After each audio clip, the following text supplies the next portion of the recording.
Okay, so welcome everybody. Good morning from Central America to Washington, D.C. and all the countries that are joining us today in representation of all of you. So we're very happy to have you here in our first conversation, hearing from young leaders organized by the Youth System Strengthening and Youth Engagement Communities of Practice. And I'm gonna be your host today. I have Bonnie over there too, and Lara Strohmeyer. So to start, if you could please help me with the slides. The agenda for today is we have some small introductions. We have an overview from the communities of practice and sharing the YSC framework. And we have the role of young people in the system change by Lara Strohmeyer. We have some reflections at the end about Bonnie Politz. And at the very end, we have the what's next slide with some coming events for our community of practice. Again, welcome everyone. And please, thank you. Chelsea? So hi, this is Bonnie. Thanks, Mike. So because we are such a small group, would people feel comfortable just coming really quickly, especially our visitors, not necessarily, Laura's gonna be introduced. Mike and I are co-champions for the Youth System Strengthening Community of Practice, which we'll talk about in a minute. And Stephanie and Chelsea are our incredibly wonderful friends and staff of Making Sense who help us out. But we have, I don't know if it's Jasmina or Yasmina and Somalia and Phil and Atef. So Somalia, would you just say hi and introduce yourself?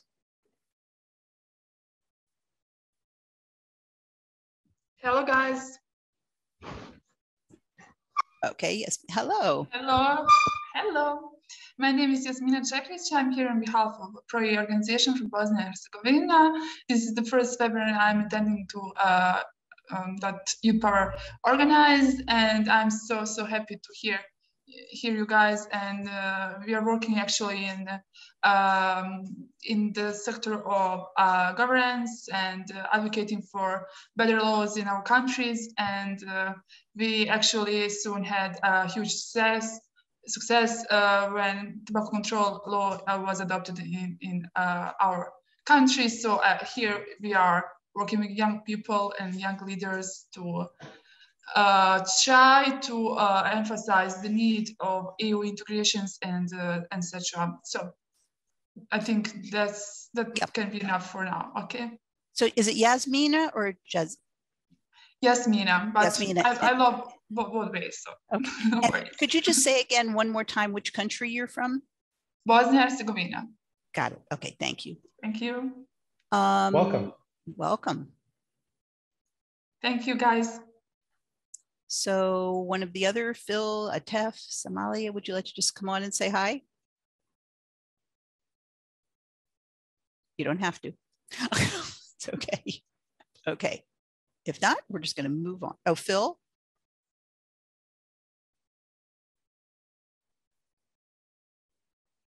We can't hear you, but.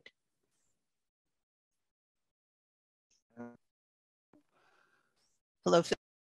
Hopefully, can you hear me now? Very lightly. There it is. That's better. Is this, yes. Okay, thank you. So yeah, it's a pleasure to be with you. Thank you for inviting me. My name is Phil Hanks. I'm the youth technical lead for the disability organisation Learning. I'm based in the UK, but my role is to look at ways in which we can empower youth with disabilities across the countries that we work in, Africa and Asia, to get involved in the issues that affect their lives and to look at ways that they can influence and advocate. So yes, I'm really interested to hear the presentation today, and really nice to be connected. Thank you. Okay, well, we can just move on then. So if folks, you can just put it in the chat, that's fine. So just as a brief overview, this is the second year we have the Youth Systems Community of Practice that's part of YouthPower, which is a USAID funded initiative that's been going on for many years following the release of the youth policy almost 10 years ago. And there's been an incredible amount of work, and there is a link here and in some other places to YouthPower. We hope people will go on and see all the work that's going on related to youth engagement and changes in youth systems, everywhere around the world. There are several communities of practice that are part of the YouthPower initiative. Mike and I are co-champions of the Youth System Strengthening Community of Practice, which is trying to really learn more about how systems, not necessarily individual programs, but how things are rolling up to make significant changes in countries for large numbers of young people now, and that it's sustainable and growing. So another group that I'm involved with called the Youth Systems Collaborative has been around for about 3 years, and we're about 10 international development organizations that came together. We're usually competitors, but we've come around a table together to share what we've been learning about making systems change in countries. And through that work, we created a framework. And so for the Youth Systems Strengthening Community of Practice, we've been using over the last 2 years this framework for presenters to tell their story about what they're doing and what they're learning about systems change. So I'm not going to read through. This is the graphic. You also can go on and learn more about the Youth Systems Collaborative. And I think if we don't, we'll put a link to it in the chat. But this is, so you'll see the elements of systems change through research that we came up with this framework. So we can move on to the next slide. Mike. Okay, so in this presentation, we have 2 communities of practice together, joining efforts, because we needed to know, we wanted to share what leaders are doing around the world. And the Youth System Strengthening COP focuses on providing an open learning and sharing space that allows participants to understand more about the purposes, processes, and outcomes associated with reforming systems that impact youth outcomes sustainably and at a scale. And the Youth Engagement COP focused on meaningful youth engagement in all aspects of programming. You can join either of those at youthpower.org. Okay. And you have the website over there. Okay, so today we have a very special speaker, and I have the pleasure to introduce her. Her name is Lara. She's the program director of STEM, a student-led movement to end mass atrocities, and the co-chair of the United States Youth Peace and Security Coalition.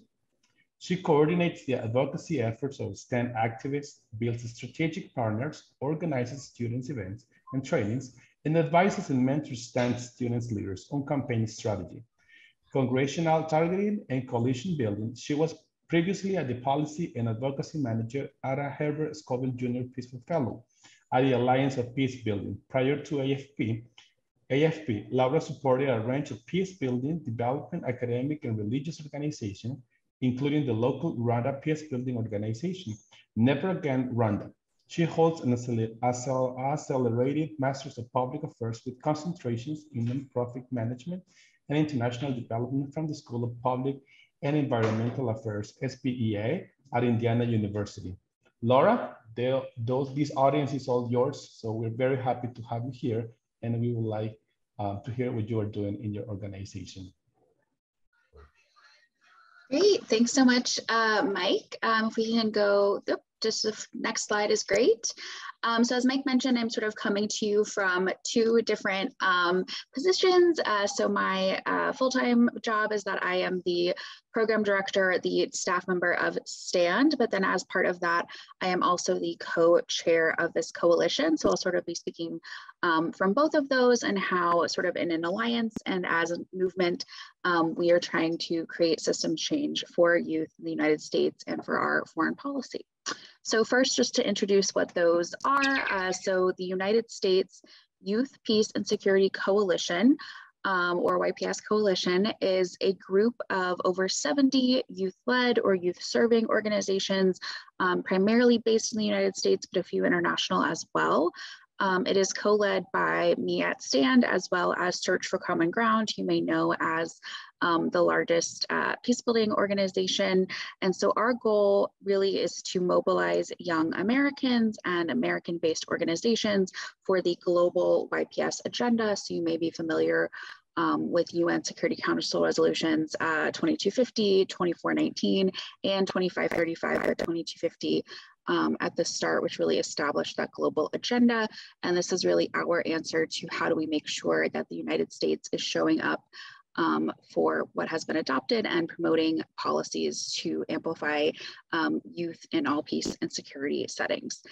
So we focus a lot on foreign policy advocacy. So how does the United States interact with other countries on these issues? And I'll talk a little bit about a specific piece of legislation, the YPS Act.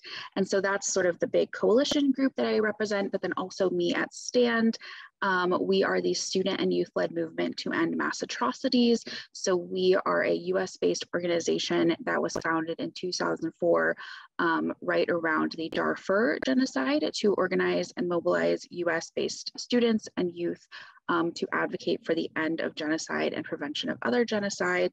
And so we have grown quite a bit in almost 20 years, working on a lot of different issues, and we really focus on approaches like rapid response. So when there is a new mass atrocity event, making sure that we are mobilizing young people in the United States to respond, peer education, so our members train each other and learn about these issues with each other, and then advocacy. So again, you know, us communicating to the US government how we wish that they would respond to these issues, and using the power of young people as constituents, as members of society and our democracy to respond.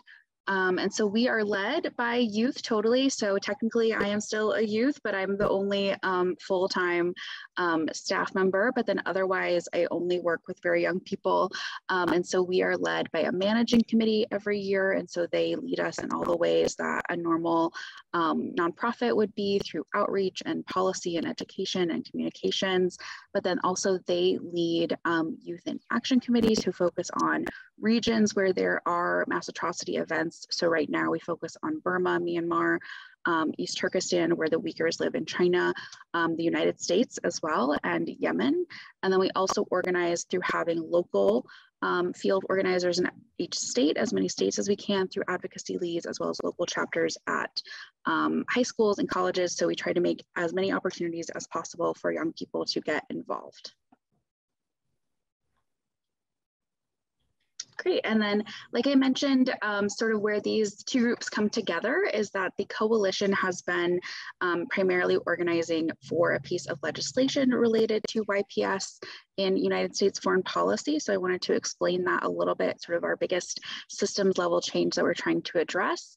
And really the problem that this was aimed to solve, as I'm sure many of you are familiar, is that often youth organizations in different places around the world, including the US, may be, you know, all volunteers. They may have a very small budget. They may be fairly new, sort of not as formally organized as other organizations, and yet they often have very innovative and exciting solutions to the problems in their areas related to many issues, including peace and security. But as many of you are familiar, some of the sort of barriers to accessing things like funding from the US and other donors, or even getting to be involved in different types of policy making and things like that, can often be a very sort of far distance between those two groups. And so this bill really tries to break that down as much as possible. And so some of the ways we're hoping to address that, so this is a bill that has been introduced in the House of Representatives. So that's one part of our parliament. It's just the beginning of the process, but this is what we are hoping the bill would do. If it were enacted into law, it would mandate a whole of government strategy. And so that would involve, you may be familiar with USAID, the State Department, but also Department of Defense, the National Security Council. There's all these different types of parts of our government that maybe don't always talk to each other as much as we would want. And so they would have to come together to create a strategy that would include really promoting youth being consulted during the process of creating some of these grants. It would have to identify and address these barriers that we're familiar with in accessing the assistance, and then they would all have to create their own plans for their own agency. So USAID would have their own plan. There would also be plans for specific regions. So Sub-Saharan Africa would have its own plan. And so really trying to make sure everyone is planning and thinking through these issues and addressing how they would work on them. Other things that the bill would do is it would authorize them to create specific grants, emergency aid, technical assistance for youth peace builders. It's not specific, but it just sort of gives that authority. It allows them to do that. It would also establish an advisory group that would include civil society, international organizations, and the government. And that would need to be at least 30% youth, at least half women, to sort of create a group to communicate on these issues to the government. And then it would also officially create a youth coordinator position at USAID. This person does exist, there is a job like that, but it sort of officially gives that authority. And then just for the purpose of talking about the bill, it does define a specific set of youth to sort of allow it to work with all the different policies. So I'm happy to go into that, but just to say that there are efforts to address how the sort of foreign policy systemically looks at these issues. And that's what we're trying to push forward while we also work on these issues in smaller ways and in exchange and creating those things. So if we can go to the next slide. Great, and then finally, this is just some of the ways that I was looking through this great framework and all the different components and how both the coalition and STAND, I think, work on them. I definitely don't need to go through all of them, but if you have questions about a specific one, let me know. But some of the things that I would point out is really just, I think, on both of these organizations, we are just trying to learn from as many places as possible. So it's great to be with you today and be part of an exchange. I think in terms of collaboration, we really focus on strategic alliances, not just with organizations who are like us and who work on these issues, but all of the different ways that we communicate. So some of the things we focus on are these kind of youth type of exchanges, sort of like this type of format, as well as intergenerational. What can we learn from movements that have come before us? As well as sort of thinking about other types of youth-led movements. So we obviously focus on peace and security or genocide prevention, but particularly in the United States, obviously, there are so many incredible youth-led movements on climate change, on violence prevention, on so many issues. And so we really try to collaborate with them and learn from them. And so sort of everyone who's thinking about systems level solutions, we try to make sure that we are just learning as much as we can as well.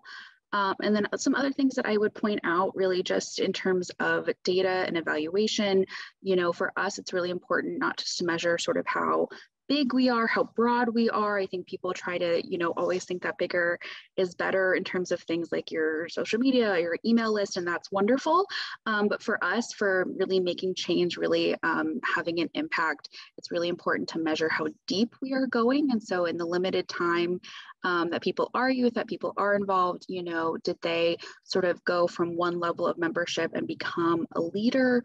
Did they continue to stay year after year? Did they bring in their friends? How have they evaluated their experience? How have they measured their time? Did it influence their sort of later career path and what they decided to do? Did they engage with us as alumni? And so we really try to make sure all of our metrics focus not just on kind of like the big numbers that we can pull together, but what does that really mean? What does that really tell you?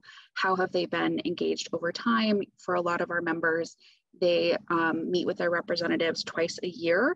And so kind of year after year, they've created relationships for if their representative, their member of Congress has stayed in power, where they come back to them and they kind of know who they are and what they're doing in school. And that's really cool for us to see. And then just kind of finally, the last couple of things, you know, thinking about kind of all levels as much as possible. So obviously we focus on sort of big policy changes in the United States government. But for STAND, we also focus on things like education at the state level. So each state in the US has to mandate whether or not they will focus on genocide and Holocaust education in their curriculum. And so we focus there, especially when things are maybe more challenging for us to work at a higher level. We make sure that we're focusing on different ways to do that. And then finally, just changing mindsets, and how to do that is just always making sure we have youth folks in the room. We're not just talking about youth without youth. And so I always try to make sure that my students are the ones who are on the podcasts or making the videos, things like that. They're very capable of that. And just always things like congressional hearings, making sure that it's not just the same experts every time, but that we are recommending new people they may not have heard from before. Things like that. And then, yeah, happy to expand on any of these areas or anything else with either of these organizations. But yeah, that's just, I think, one example of how in the United States, we're hoping that we show up and really try to promote systems change in our very large systems for this global agenda, but also working in solidarity with those doing that in all of their countries. There are national action plans for youth, peace, and security in Finland and Nigeria so far. We work with a coalition in Canada. So we're just one of many parts of this sort of ecology of trying to aim at systems. So happy to answer questions or learn kind of from your experiences as well.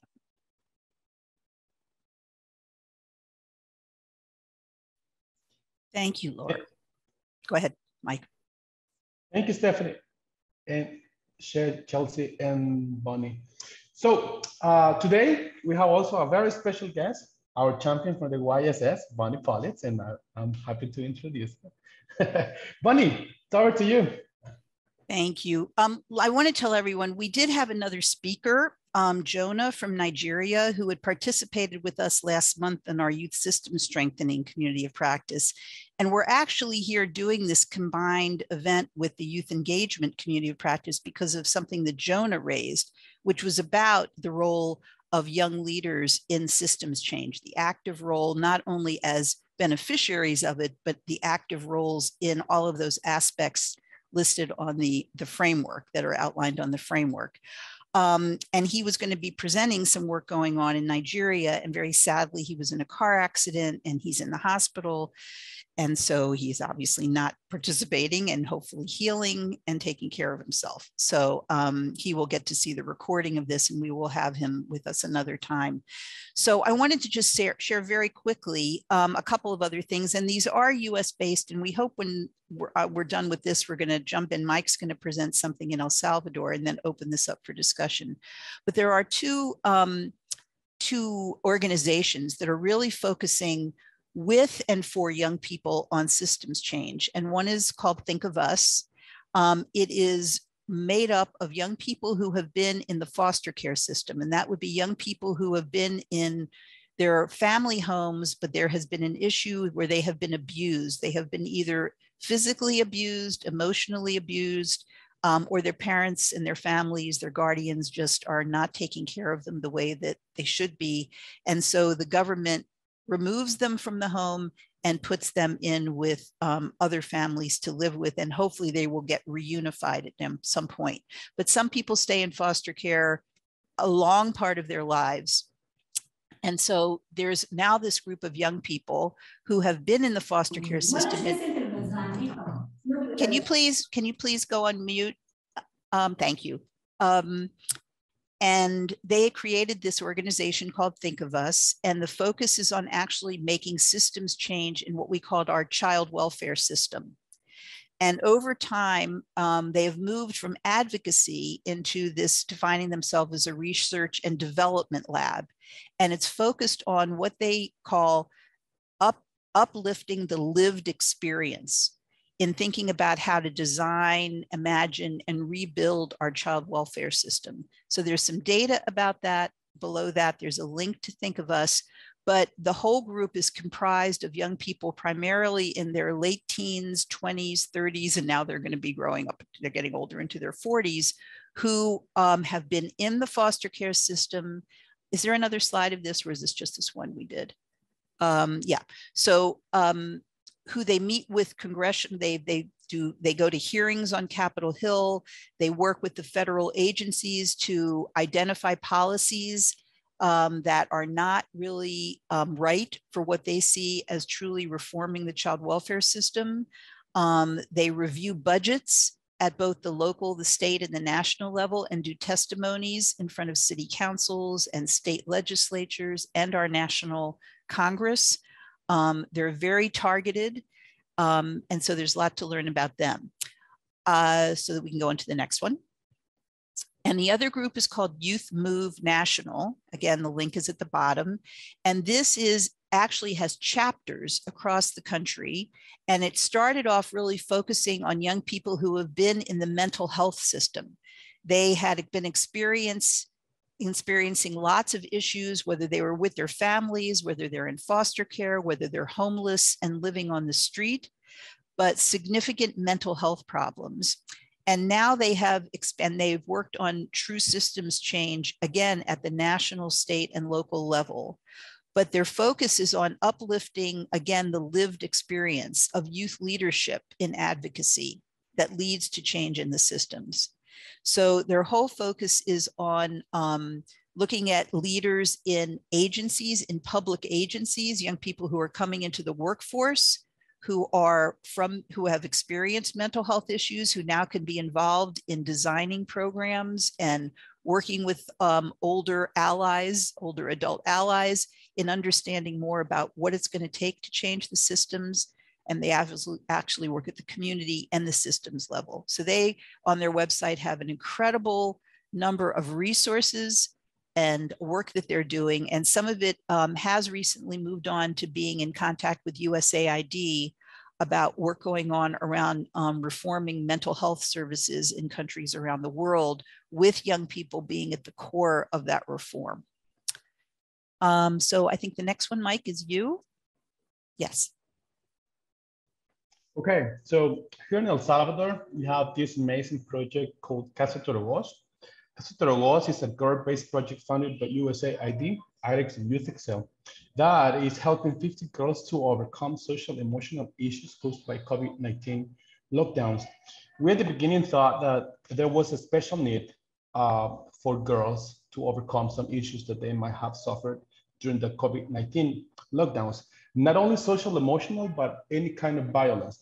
But then throughout all the process of the implementation research and all the activities that we were developing at the project, we discovered that girls wanted to influence the system. Girls wanted to be more participant. Girls wanted to do some things differently. So we started to re-adequate the project. And after 1 year training, girls will be placed in their schools, in their communities, their churches, and they will start working with other girls.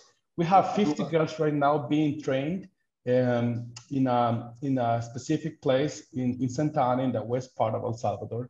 And they are being trained on human rights, soft skills, theater, music, motivation. Excuse me, Salim, could you please go on mute? Thank you. Okay, go ahead.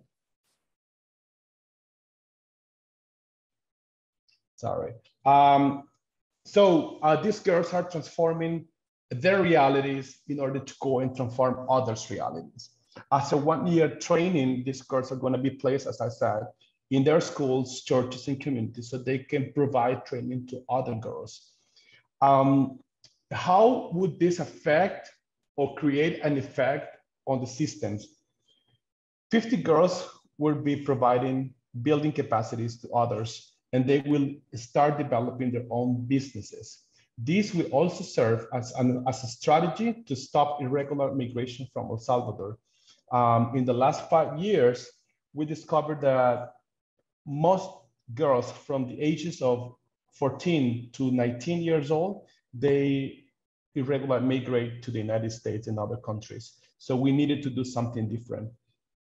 Along this process of implementation, research, and the workshops, we're also developing a book that is compiling all the stories and all the strategies that these girls developed to overcome social emotional issues. And we're going to give it to the Ministry of Education, the Ministry of Health in El Salvador, so they can start sharing these results or these knowledge products to all schools around west and the central part of El Salvador. This is a very huge project, and I think creating an impact in one girl, and this girl goes to the school and churches and their communities to share what they have learned, to share and exchange how they have grown, I think that's the best impact on system change. Why? Because right now we are creating an effect on 50 girls, but in 6 months or a year, it would be more than 200 girls already changing their realities, changing their communities, and giving a different perspective to their families, starting their small businesses. So we are right now in the middle of the program. We are just in the half of the initiative, and we are very happy to share final results with you all at the end of this project. So I guess there were some questions here. Phil says, I'd like to hear more about the type of knowledge sharing that happens between members of the COP. Bonnie? Well, this was typically what happens is that every month the YouthPower community of practices do a more expansive webinar, whether it's about youth engagement. There's one on higher education. There's one on entrepreneurship and private sector initiatives. So you'll see if you go on, there's many communities of practice. And so every month or every other month, the groups do open webinars. But this particular today was really just between two communities of practice, our youth system strengthening and our youth engagement, because we wanted to dig more and hear from folks about both the opportunities, but the challenges you're facing in really embedding young people in systems change work. So we wanted to present some things that are going on that Laura described, that I described, that Mike described. And so these things can happen more often.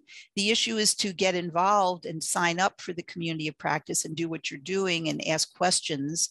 And sometimes that results in some other smaller conversations happening. And then also you can reach out to members of the communities of practice individually and talk offline or set up offline calls that don't have to be part of the formal process. So that would be my answer to that. Stephanie or Chelsea, who are members of Making Sense, I don't know if there's other things you'd like to say.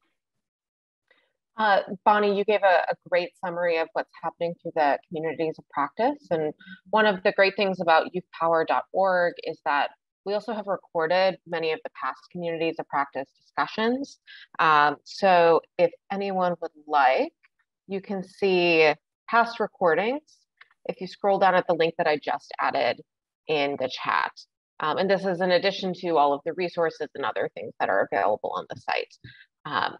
And this is also where you'd register, and you can also join this and other communities of practice at the Connect dropdown. Thank you, Stephanie. Raymond says here, I'm inquiring what would be the mode of training, and I request you to also add a concept of mindset change in the trainings to tackle the challenges of the youth and help them grow towards achieving the project's target. I was going to ask Laura, before I answer this question, Laura, what were your challenges at the beginning of your initiative or all the programs that you have worked regarding youth? What are the strongest challenges you have faced? Yeah, absolutely. I think there's so many, but I think overall it's really just the reality of, I think so much of our system of what's set up is really designed for a very specific type of civil society organization or government or nonprofit, and that working with youth is just outside of those bounds. And so understanding what it's like to work with volunteers who are also in school, who have other obligations. And so we work with, American youth who have all these other challenges to make sure they're going to a good college and then getting a good job. And then we're just one part of that, and they're volunteering their time to be with us. And so we have a lot of partners who want to work with us and love our, programs, but they expect the same level of sort of availability or understanding that sort of a full-time staff member might have. And so trying to sort of meet those challenges, some very simple things like meeting in the evenings, meeting on a weekend, being flexible. And then that combined with also just the funding is like not always available. And a lot of funders are just not interested or don't know about these types of approaches. And so we're really proud to be, you know, unique and special, but that also makes it just difficult because the systems are not designed for sort of being innovative or entrepreneurial. And so how do we combat that while also, you know, just providing resources for ourselves and staying available and keeping our teams going year after year. And so I think it's just really about the challenges that youth face in their lives and how difficult it is to be a young person right now and face climate and pandemics and conflict and all of the different elements of their lives, and then still have time to volunteer in a way that doesn't, you know, compromise their mental health or academic work or anything like that. So I think it's just understanding who youth are and what they need is a lot of where our challenges come from. Thank you. And to answer your question, Raymond, the teaching mode is visual and insight training. We have the platform used to get all the teaching material from the instructors to the participants during the week, and then every weekend the 50 girls meet in our place that is called Casa Torogos. Torogos is our national bird, and it's meant to be free. It cannot be captured or it cannot be in captivity, because if it's kept in captivity, it dies. So we call it Casa Torogos, like Torogos house, because we wanted to make girls free. And we received the two groups, one group on Saturday and one group on Sunday morning. So imagine having 25 girls on a Sunday morning, learning about motivation and music and art and theater. So it's amazing. The challenge is trying to change the mindset. It's not only about trying to change the mindset, but also the soul set and the heart set. So we combine the three sets so we can have stronger girls and we can have more empowered girls. So it has been a challenge, Raymond. It has been a challenge because when you're trying to change the mindset, but you forget about your heart set and you forget about the soul set, you just go in a plain direction. So we need to explore first how to change mindset, then heart set, and at the end, the soul set, because you won't be able to succeed in your project if you don't change those three sets in your participants. That's very important. That's super important, because it will be useless if you train them in motivation and inner healing if you don't train them with motivation and you just send them to the entrepreneurship program or the music program. They need to be healed first, but in order to change their mindset, they also need to be working on their heart set. And at the end, as I said, your soul set. Bonnie, you have your hand raised. Yes. Welcome, Oche. Could you please mute yourself? Thank you. I know it's hard when people come on. I know. Yes. So I just wanted to talk about mindsets for a minute. And I'm doing this as probably I may be the oldest person on this event right now. So I'm going to give you my best advice as somebody who's been working on this for, over 50 years. The mindsets of changing young people is one thing. The mindsets of changing adults who are in power is another. And we have to be intentional. Oche, if you get a chance, could you please mute yourself? We're hearing background noise.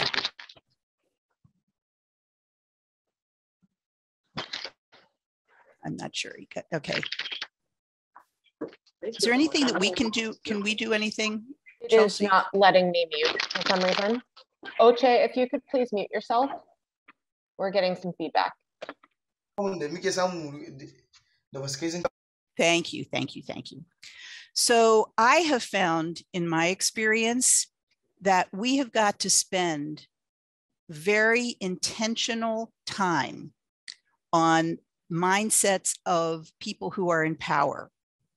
That means everything that Laura discussed, the things that I was bringing up about Youth Move and Think of Us, there has been very intentional work about meeting with adults, old, who are in the power positions, to get them to understand about the research we have, about the changes that need to happen, to get them to interact with young people who have, quote, this lived experience, so that they begin to see the impact, to get them out to the communities with the young people to experience the things themselves.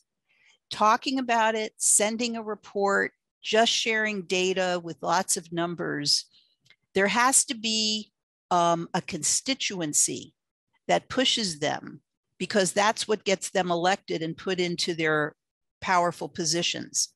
So there needs to be, you need to be strategic and say that, yes, the mindsets of the young people we need to understand, because you all are going to be the advocates for the change, for the long-term sustainable systems changes we want to see. But if at the same time we're not focusing very intentionally on the people who are already there, who are voting on things and making decisions, whether that's in government, at the local, at the state, at the national level, or whether it's in the private sector, or whether it's the media, or heads of businesses, they have to be part of the,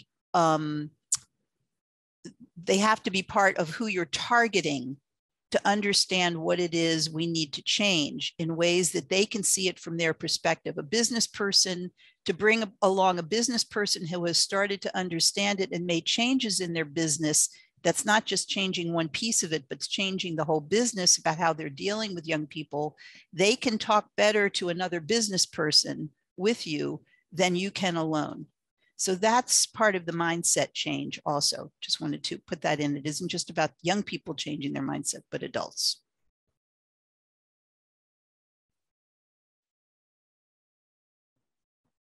Laura, do you have anything else to add?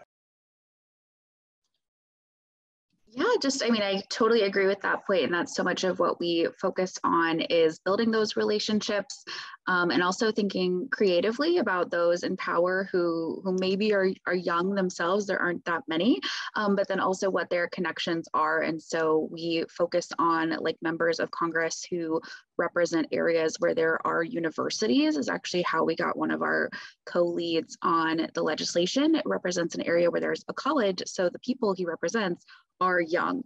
And also just dispelling those myths, I think, for young people where maybe they're not even old enough to vote in the US, but they're still represented. They still have someone who is accountable to them and their community, and explaining to them how much power they have and how much access they have. I think that's sort of purposefully not well known, is how easy it is actually to get in contact and to make yourself accountable to the people who are supposed to be representing you.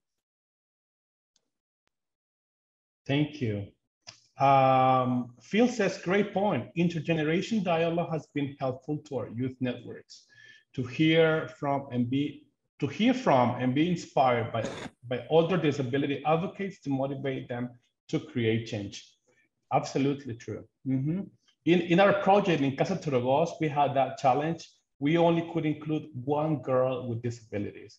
Others didn't want to join because of parents' rules, and we struggled and we fought for the right to give them a chance to participate in the program, but we couldn't include them. We also asked for help within the special education ministry, and we got nothing either. So it's a great challenge for our next initiatives and projects here in El Salvador. Thank you, Phil, for pointing that out. Phil, I appreciated that too. There is a lot of work, and I'll try and quickly find the link, but there's a group here in the US that's been doing an incredible amount of intergenerational work around various systems over time. And again, the alliance can sometimes, in terms of going to somebody in power with, you know, a young person and an adult can, you know, can sometimes make a difference into how people see you and hear you. We need each other. And however we can, in the most positive way that we can, quote, use each other. I'm not saying use to in the negative way, but use in a positive way. I think we'll see some, you know, bigger changes that we need. So I don't know if there were other questions in the chat. Yes, if others have workaround mindsets. And somebody I think wanted to know in the very beginning, I think Franco, you had a question about if this project will support youth from local community. So this really isn't about a specific project. It's to just share what's going on. I mean, USAID has many things going on, other donors, you know, that, you know, foundations, things that are going on, MasterCard Foundation, other things. And sometimes if you have some of this information that we've shared, some of the links, some of the examples, you can use these in your proposals to people or share and say, this is what's going on and that's why this is important and look what's happening here. And we want to be able to build this kind of effort here. So, I mean, having sometimes these resources available to you. And there are many projects that USAID is funding that embed a lot of this. And there's going to be the announcement of a new USAID youth policy. It's 10 years old, but the refresh of it is coming out, I think, sometime in May. And there will now be an aspect of it that is going to be focusing on systems change impacting youth.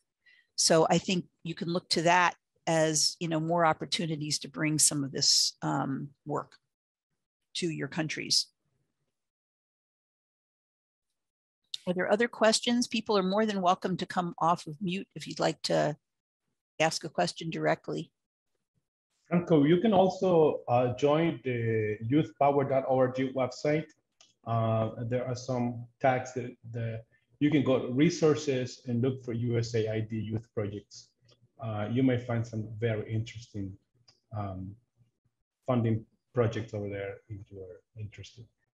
Is anybody who is on the call, have you tried something related to really uplifting youth role in systems change or policy work or advocacy to make big changes where you've either been successful or it hasn't been successful and you have a question about it?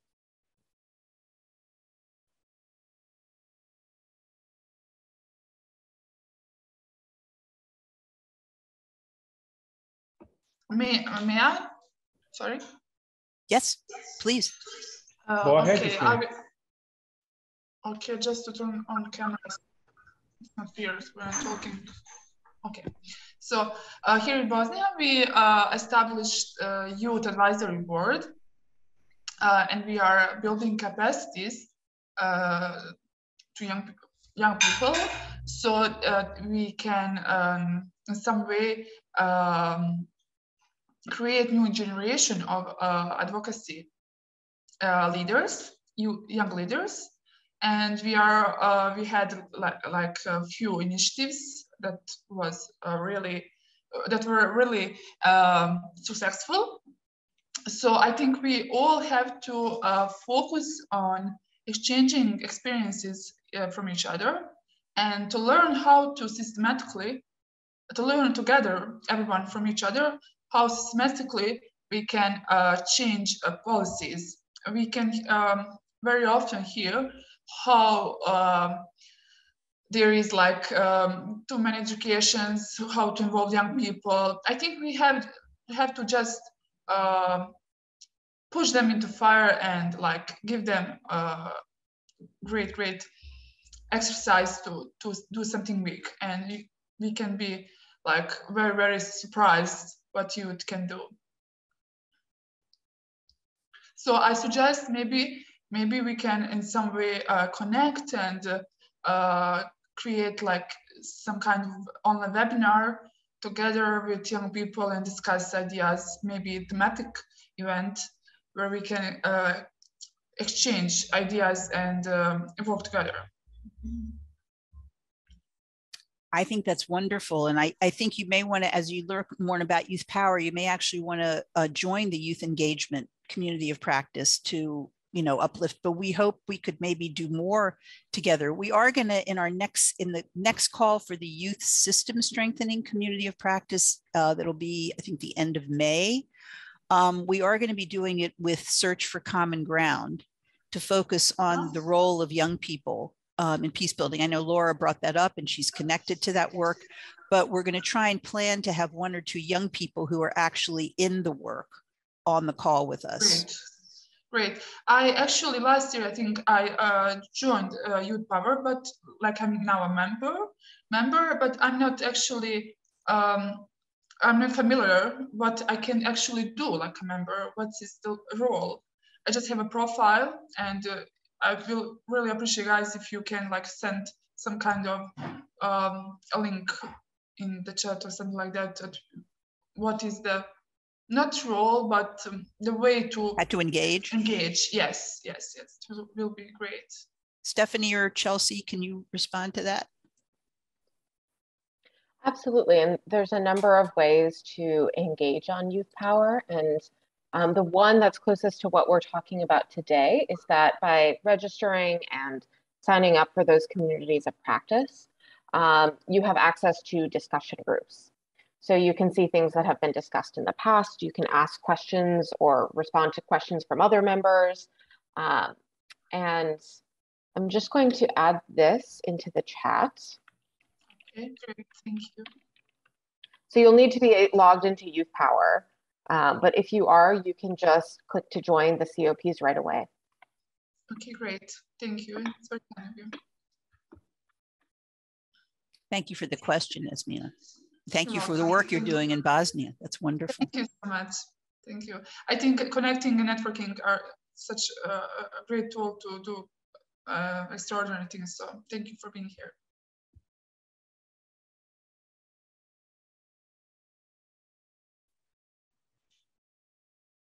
All right. So we have just a couple of more minutes. Bonnie, would you like to reflect on what's next?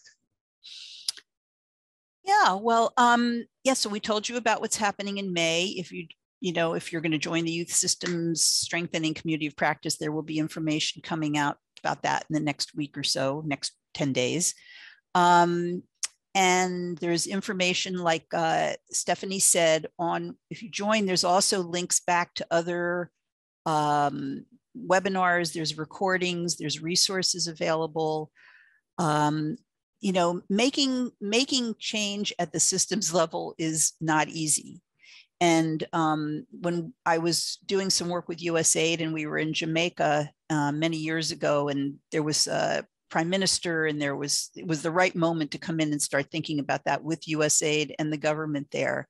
But I was also very intentional that we needed to meet with people who weren't in power.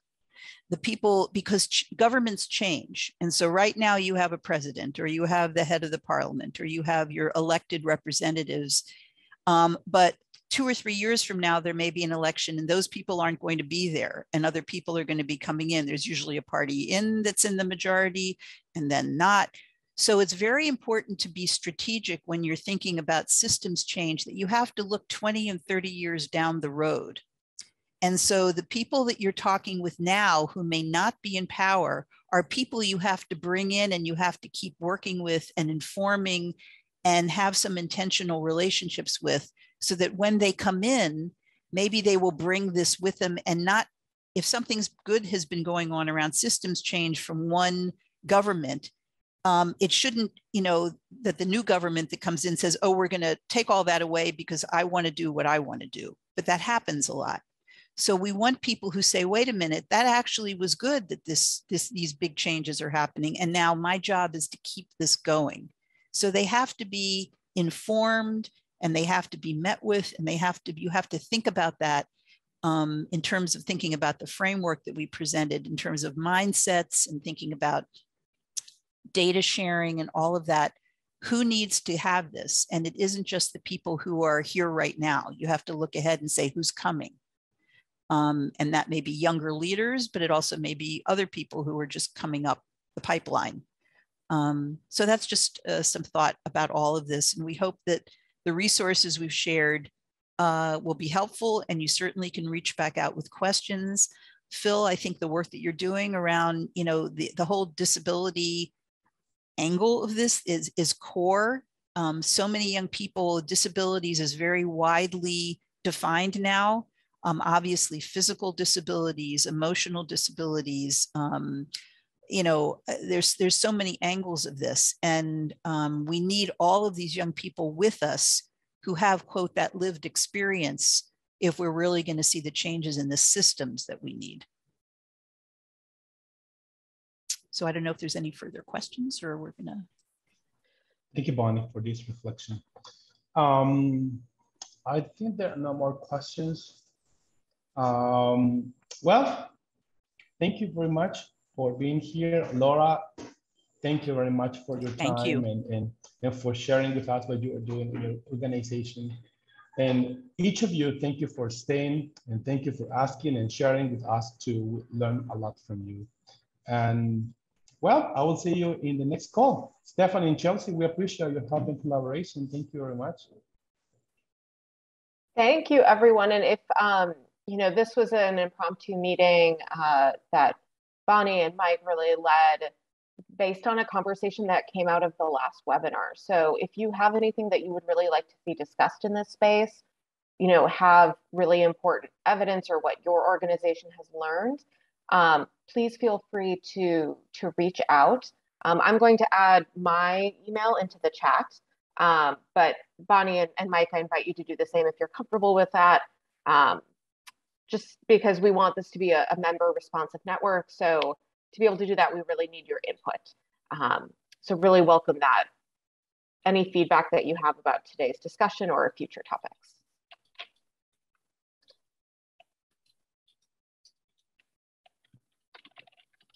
All right, have a great day, everyone. You too. Have a great day, everyone. Thank you very much for joining us today. We appreciate your participation. Thank you.